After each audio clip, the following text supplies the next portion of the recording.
That same storm system is believed to have produced a total of 16 tornadoes in Texas and Oklahoma combined. Chris and Becca join us right here with our weather impact team to fill us in more on these. I mean, 16 tornadoes, goodness.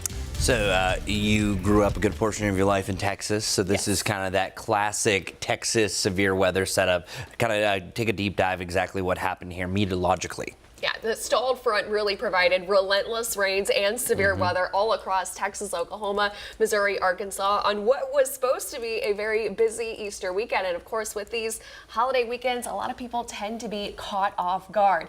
Now, these storms produced rounds and rounds of rain, and the rainfall totals, Chris, were very impressive from this system. So impressive. So look at this in general. So you can see the tornado icons that are popping up just southeast of Wichita Falls. So you had that, and then you had flooding rains on flooding rains that came on top of this, because some of those rain rates are at least a quarter inch to a half inch per hour, some of them over an inch per hour. So yeah, that's substantial. And if you clear all this out, these rain totals were measuring up to here. Let's just kind of manually clip close to 10 inches, 8 inches, just a staggering amount of rain. And that's in Texas, Oklahoma, heading up to Missouri. And Becca, we're actually going to look at some storm damage right now. We're going to start in Oklahoma. There it is, classic right there. That's at least looks like EF2 damage right there for the way the buildings were moved. That's right. And unfortunately in Oklahoma, we did learn that 3 people did die from this weekend due to the severe weather. And I also remember reading about several high water rescues in and around these areas as well.